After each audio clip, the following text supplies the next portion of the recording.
चलिए, तो आज के ऑनलाइन लैब क्लास में आप लोगों का स्वागत है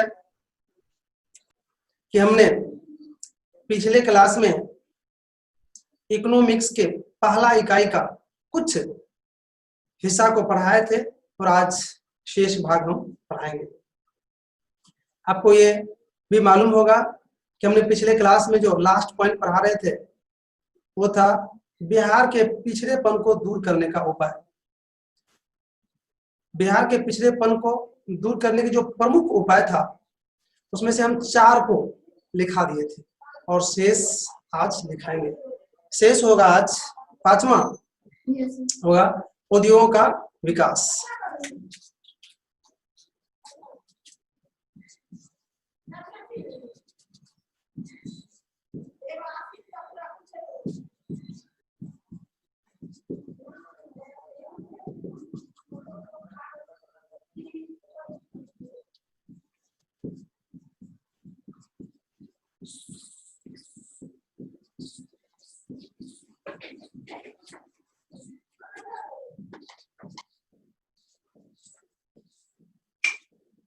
उद्योगों का विकास, ये 5वां आपका उपाय है बिहार के पिछड़ेपन को दूर करने का। मेरे भाई, मैं बता दूं आप लोग को, बिहार से जैसे ही झारखंड अलग हुआ, बिहार उद्योग विहीन हो गया। यहाँ पर 1-2 उद्योग को अगर छोड़ दें तो उद्योग नहीं के बराबर है। यहाँ परिणाम स्वरूप बिहार की जो विकास की गति बढ़नी चाहिए वो बढ़ नहीं रही है, क्योंकि यह सत्य है कि विकास की गति में अगर तेजी लाना है तो उद्योग अच्छी स्थिति में होना चाहिए, लेकिन बिहार में उद्योग है ही नहीं, अतः विकास की गति बढ़ नहीं रही है। अगर उद्योग की स्थिति को सुधार लिया जाए, उद्योग की संख्या को बढ़ा लिया जाए तो बिहार को पिछड़ेपन से दूर किया जा सकता है। मेरे भाई, इसको अब लिख लीजिए। देखिए, बिहार से झारखंड अलग होने के बाद बिहार लगभग उद्योग विहीन हो गया है। वैसे सरकार के द्वारा उद्योग लगाने का प्रयास हो रहा है, लेकिन इसमें सफलता नहीं मिल रही है। इसमें सफलता नहीं मिल रही है, अतः बिहार का विकास बढ़ नहीं रही है। बिहार का विकास बढ़ नहीं रही है।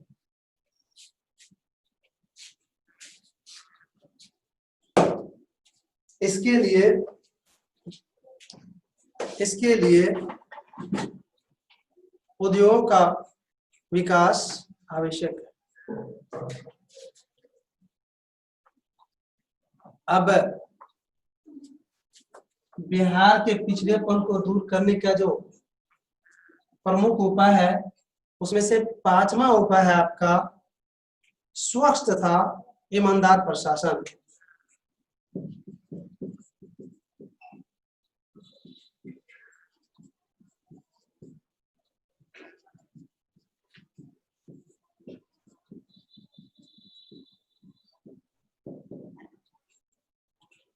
बिल्कुल मेरे भाई, कोई शक नहीं है कि इसी पर विकास की गति निर्भर करती है।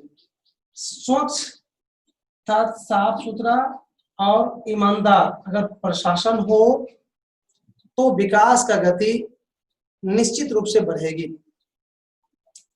क्योंकि विकास करने वाले जो पहलू होता है वह प्रशासन के द्वारा नियंत्रित होती है। तो अगर प्रशासन ईमानदार और स्वच्छ रहते हैं तो उसके हित में भी सही निर्णय लेते हैं और फिर व्यापारी उद्योगपति का विकास होता है, तो आगे का विकास स्वाभाविक हो जाता है। लेकिन इस चीज की बिहार में कमी है, इसको सुधार कर या इसको लाकर बिहार के पिछड़ेपन को दूर किया जा सकता है। इसको अब आप लोग नोट कर लीजिए। अब लिखिए आप लोग, देखिए बिहार के विकास के लिए, बिहार के विकास के लिए स्वच्छ तथा ईमानदार प्रशासन की जरूरत है। बिहार के विकास के लिए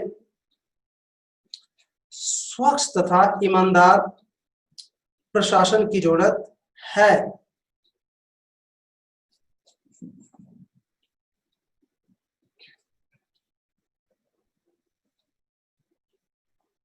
इसका व्यवस्था कर बिहार के पिछड़ेपन को दूर किया जा सकता है। एक बार आप लोग इसको रिपीट कर लीजिए। बिहार के विकास के लिए स्वच्छ तथा ईमानदार प्रशासन की जरूरत है। इसका व्यवस्था कर बिहार के पिछड़ेपन को दूर किया जा सकता है। तो आपने बिहार के पिछड़ेपन को दूर करने का जो 5वां था उपाय, उसको आपने समझ लिए और लिख भी लिए। और अब 6ठा है, सॉरी 5वें था नहीं था, चौथा की था 5वां था, सॉरी मिस हो गया था मेरे भाई, ये 5वां था, ये है 6ठा, सॉरी। क्या कुछ कहना चाह रहे थे? बोले 7वां होगा।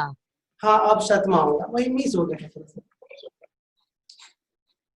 मेरे भाई। बिहार के पिछड़ेपन को दूर करने का जो 7वां उपाय है वो है शांति व्यवस्था की स्थापना।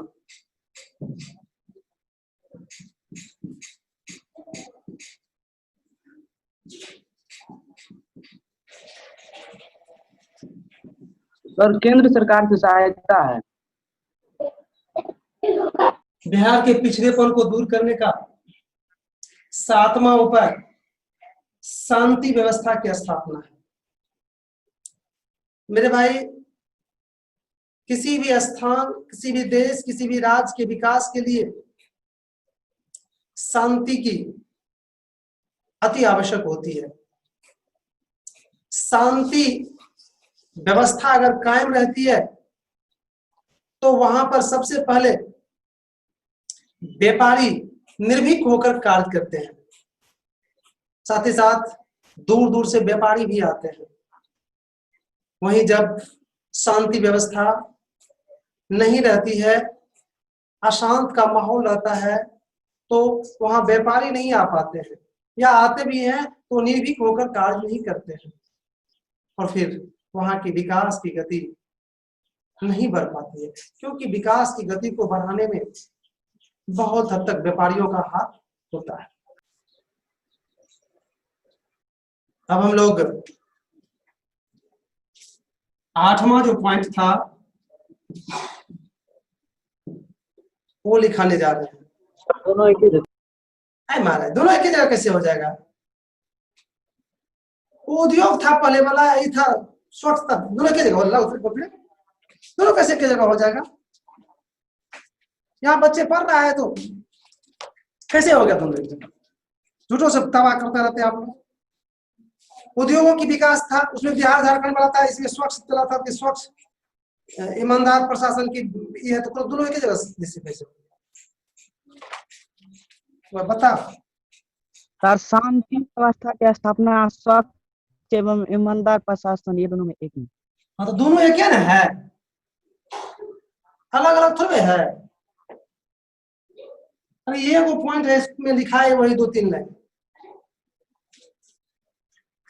मेरे भाई, बिहार के पिछड़ेपन को दूर करने का 8वां उपाय है आपका केंद्र सरकार से सहायता।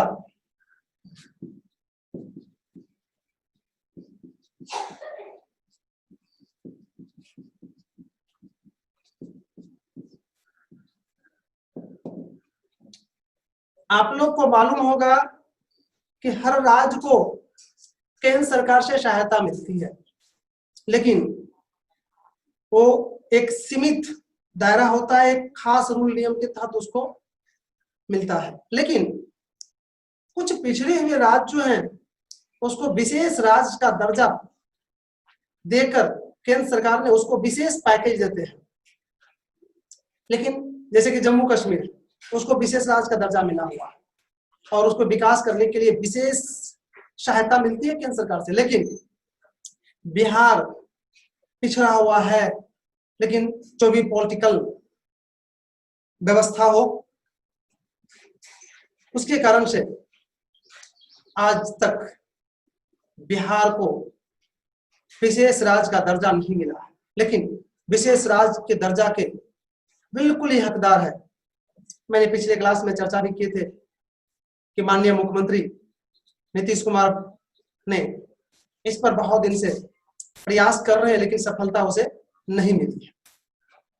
बिहार को विशेष राज्य का दर्जा मिल जाए तो बिहार के पिछड़ेपन कम हो सकते हैं, दूर हो सकते हैं। चलिए तो अब इसको आप लोग नोट कर लीजिए। बिहार के विकास के लिए केंद्र सरकार से अधिक सहायता की जरूरत है। अतः केंद्र सरकार से अधिक सहायता लेकर बिहार के पिछड़ेपन को दूर किया जा सकता है। तो इस तरह से मेरे भाई, बिहार के पिछड़ेपन को दूर करने का जो हमने 8 प्रमुख पॉइंट लिखाए थे उसको हमने लिखा दिया। हम आगे की ओर बढ़ते हैं। आप लोग का अगला पॉइंट है देश की आर्थिक विकास में बिहार की भूमिका।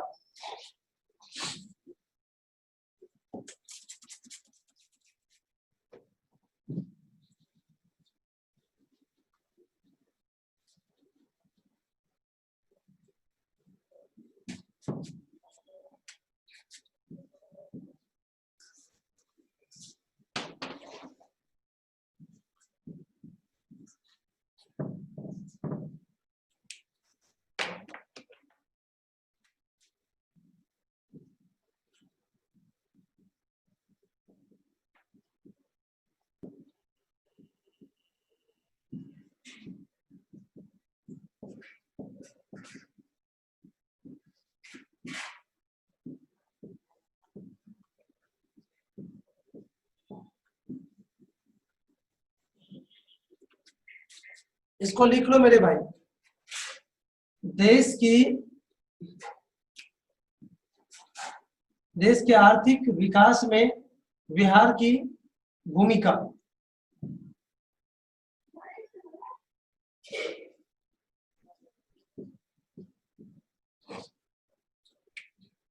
अगर लिख लिए हैं तो पेन को नीचे रखिए। देश की आर्थिक विकास, अगर वैसे देखा जाए तो भारत के विकास में बिहार की विकास की भूमिका नहीं के बराबर है।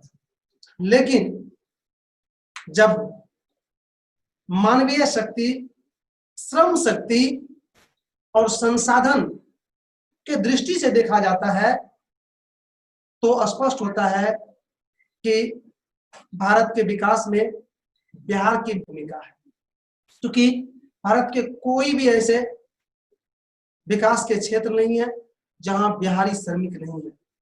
इतना ही नहीं, भारत के कई उद्योग बिहार से संसाधन लेकर संचालित हो रही है। इस तरह से स्पष्ट हो रहा है कि बिहार का भी देश की आर्थिक विकास में योगदान है। इस तरह से स्पष्ट हो रहा है कि देश की आर्थिक विकास में बिहार की भी भूमिका है। अब इसको आप लोग नोट कर लीजिए। देश के आर्थिक विकास के प्रत्येक क्षेत्र में बिहारियों का योगदान महत्वपूर्ण रहा है। यहाँ के प्राकृतिक संसाधन और मानव की कर्मठता ने देश के कई उद्योगों को जीवन दे रहे हैं। भारत के कोई भी विकास इकाई नहीं होगा जहां बिहारी श्रमिक नहीं है। Paragraph change. उपर्युक्त वर्णन से स्पष्ट हो रहा है कि देश की आर्थिक विकास में बिहार के श्रमिकों और संसाधनों की महत्वपूर्ण भूमिका है। तो इस तरह से हमने